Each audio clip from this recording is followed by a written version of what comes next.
안녕하세요. 강한분석입니다. NBA 확정본 6경기 한번 들어가 보죠. 좋아요 한 번씩 부탁드리면서 오클라호마 대 샬럿. 오늘 전체적으로 기준점이 좀 변동이 있어요. 뭐 어노바보다는 아무래도 핸디 쪽에 변동이 있는데 요 경기 같은 경우 어제 8.5, 7.5 제가 방송할 때만 해도 7.5였는데 바로 8.5로 올랐고 지금 해외는 11.5입니다. 어노바 같은 경우 거의 비슷해요. 230에서 231.5 언저리 잡힐 것 같은데 어쨌든 뭐 특별하게 뭐 크게 변동이 있는 모습은 아닌데 아무래도 OKC 최근 그러니까 수비력 그러니까 가비지가 난다고 약간 보는 거예요. 오즈들이나 뭐 해외 쪽에 보는 사람들도 샬럿 쪽으로 몰린 것도 있지만 그만큼 기준점이 빠진 거는 뭐 연기는 그러니까 OKC 최근 어쨌든 행보나 여러 가지로 봤을 때 최근 그러니까 좀 뭔가 보여주는 팀들은 결국 디트, 올랜도 여기 휴스턴 같은 경우가 프론트 코트진의 부상 때문에 지금 뭐 거의 계속 큰 점수차로 패배하고 있고 OKC도 지금 많은 선수가 빠진 가운데 그냥 냅다 공격만 하다 그냥 수비 안 하고 그냥 큰 점수차로 패배 역시 하는 그런 그림이거든요. 그런 뭐 최근 트렌드에 맞춰가지고 이렇게 빠진 것 같은데 마인승 봅니다. 그래도 샬럿 마인 쪽을 보고 사실 샬럿 11.5는 이거는 진짜 상대가 OKC라서 11.5를 받긴 했는데 진짜 배팅하는 저희 입장에서는 와 이걸 진짜 가야 돼? 하는 기준점을 받긴 했어요.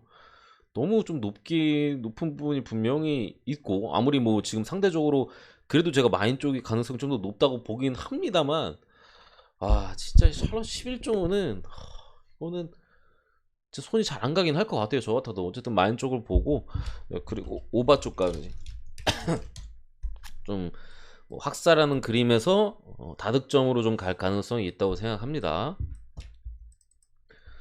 두 번째 경기 샌안토니오 대 미네소타. 일단은 요 경기도 기준점이 조금 변동이 있어요. 5.5에서 3.5 정도까지 이제 뭐 이렇게 되는데 앤서니 에드워즈 같은 경우 출전이 좀 가능해 보이고 결국에 패트릭 베벌리 그리고 나지리드 맥러플린 이렇게 지금 퀘스천어블에 떠 있는 상황인데 사실 뭐 세난도 맥더머 빠지는데 애초에 얘는 뭐 수비 안 되는 애라 없는 게 나을 수도 있어요. 얘 나오면 앤서니 에드워즈한테 탈퇴 털릴 각이라 그래서 뭐 조시 리차드슨 오히려 밸런스가 있는 뭐 이렇게 들어가 있는 게 나쁘지 않아 보이기도 하는데 뭐 지금 베벌리가 어쨌든 퀘스천어블에 떠 있긴 한데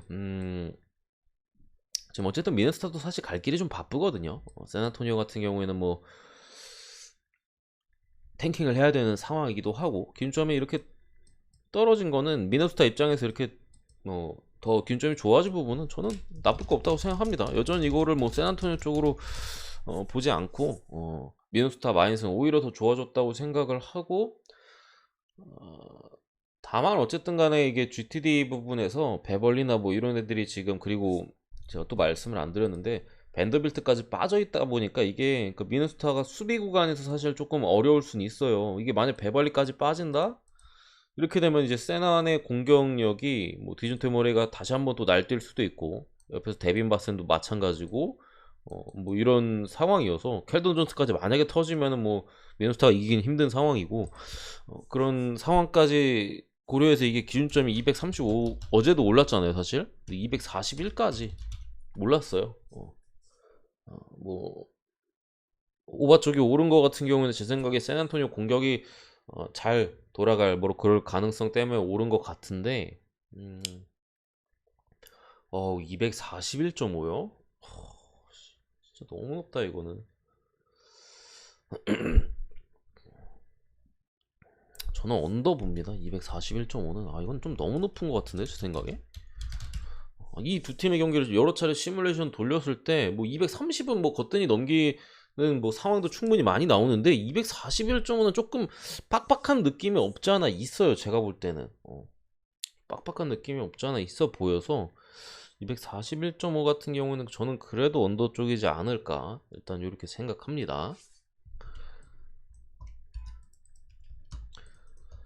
세 번째 경기 골든 스테이트 대 워싱턴.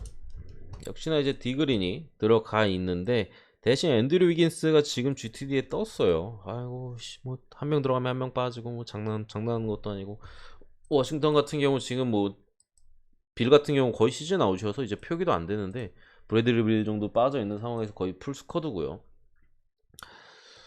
아, 이거는 위긴스 없으면 근데 사실 또 마인 찍기도 좀 그렇긴 해요. 근데 위긴스 없어도 뭐 쿠민가 무디 조던풀 뭐 이렇게 모토포터 주니어 해줄 만한 선수들이 좀 많긴 한데 어쨌든 수비적으로 위긴스가 보여주는 이게 뭐 위긴스가 공격을 못 하더라도 수비가 상당히 또 좋은 선수여서 디그린이랑 이렇게 같이 또 수비적으로 좋은 모습을 보여줄 수도 있는 부분인데 GTD가 걸린 부분은 아쉬운데 음,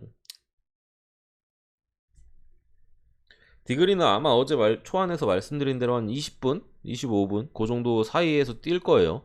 그러니까 뭐 당장 이제 골스를 진두지휘할 정도로 이제 출전 시간을 많이 가져가지는 않을 거고 본인의 몸 상태를 좀 유지하는 선에서 뭐 출전 시간을 가져갈 것 같은데 아, 저렇게 위긴스 GTD 걸리고 하니까 별로 가기가 싫네요, 이 경기는. 근데 가뜩이나 경기 수가 6경기로 그렇게 많지는 않아가지고 어떻게든 이게 좀 그래도 결과를 내야 되는데 배팅하고 싶지는 않습니다. 근데 저는 배팅 한다면은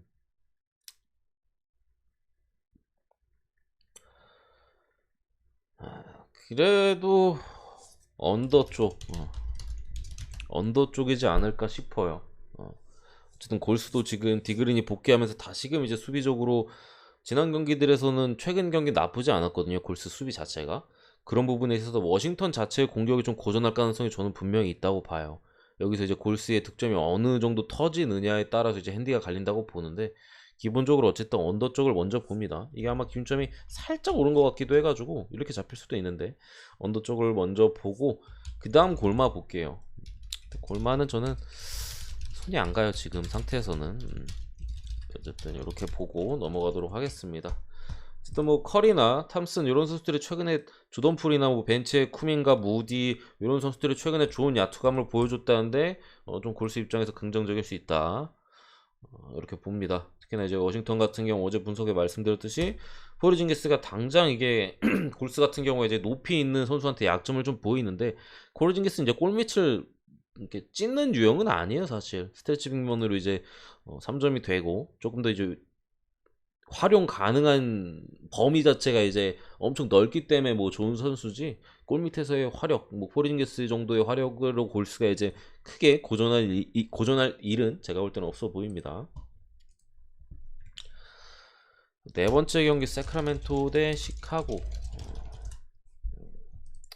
이 경기는 제가 좀 그래도 고민을 좀 많이 해봤는데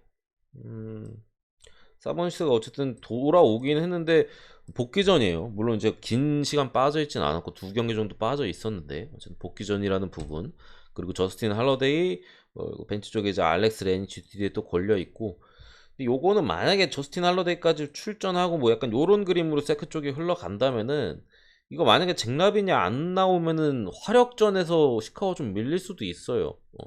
이게 아니죠. 시카고가 조금 밀리는 흐름으로 갈 수 있습니다. 분명히 사보니스가 뭐 부세비치 상대로는 제가 볼 때 조금 열세의 포지션인 것 같긴 한데 어쨌든 이제 디에런 팍스가 최근에 이제 좋은 모습을 계속해서 보여주고 있고 그리고 뭐 해리슨 바즈나 라일스 뭐 저스틴 할러데이까지 이게 전체적으로 이제 라벤이 빠지는 상황에서는 드로잔 부세비치보다는 이렇게 세크라멘토가 전체적인 득점의 가능성 면에서 조금 더 위에 있다고 생각하거든요.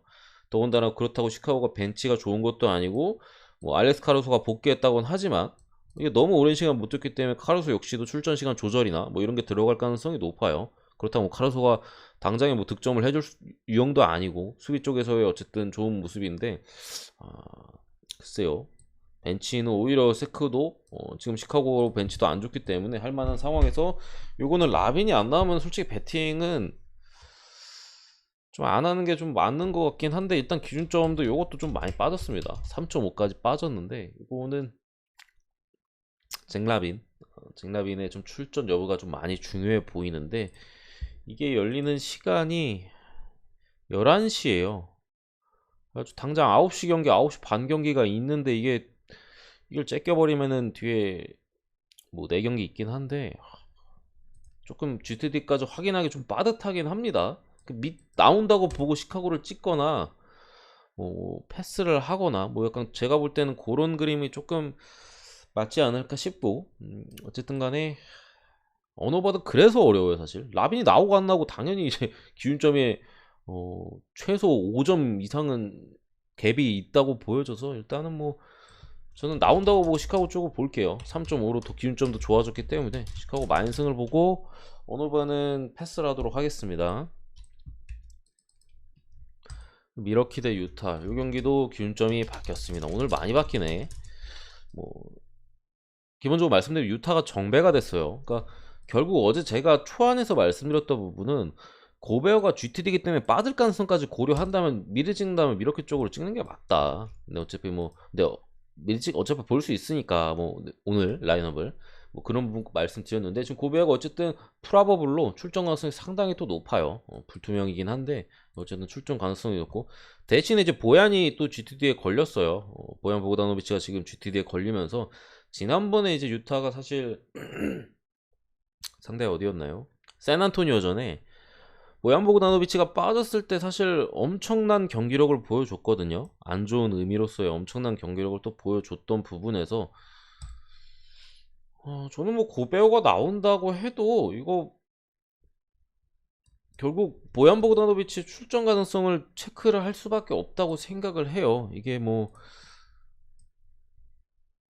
보얀이 뭐 중간에는 사실 몇 경기 전에는 기복이 조금 있긴 했었는데 최근 경기만 따졌을 땐 또 활약이 엄청나게 좋았었거든요. 뭐 그런 부분 봤을 때는 요거는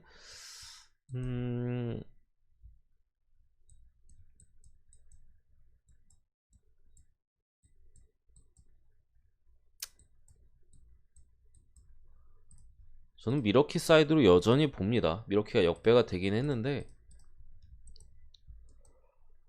보얀이 그래도 나온다면 솔직히 쫄리긴 해요. 안 갈 것 같은데 어쨌든 GTD고 빠질 가능성까지 고려하고 만약에 나온다 하더라도 뭐 할만하다는 마인드긴 해요. 뭐 5대5 느낌으로다가 뭐 할만하다는 마인드이기 때문에 미러키 역배선 미러키 한 2.5 프렌 주지 않을까 싶은데 2.5 프렌을 봅니다.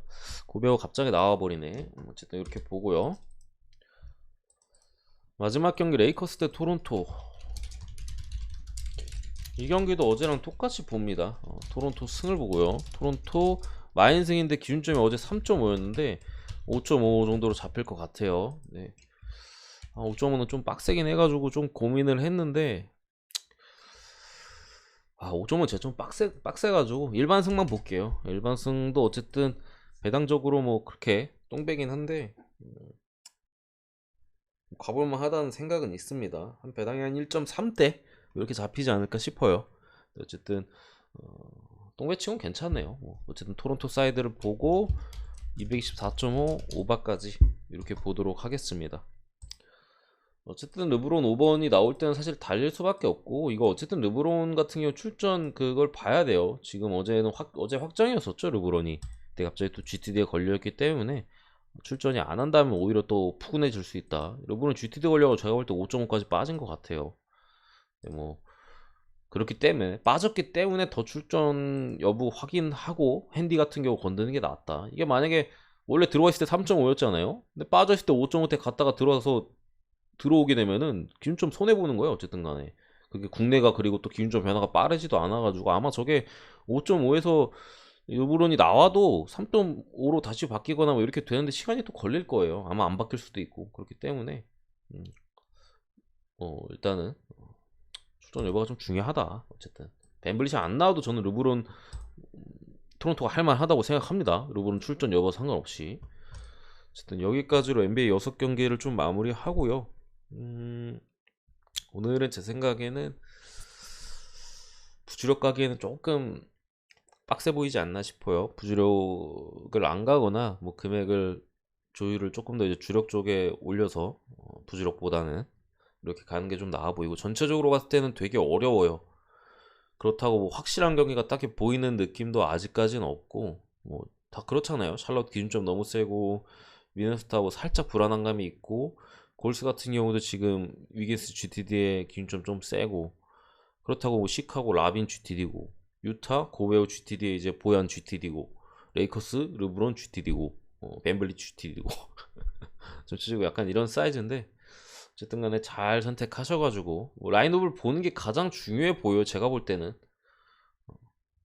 나는 라인업을 볼 수 있다 하면 그냥 무조건 라인업 보고 가는 게 맞습니다. 어쨌든 여기서 오늘 마무리하도록 하겠습니다.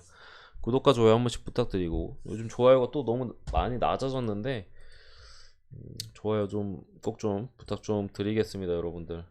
좋아요가 좀 큰 힘이 되니까 좋아요 좀 부탁 좀 드리고, 저녁에 또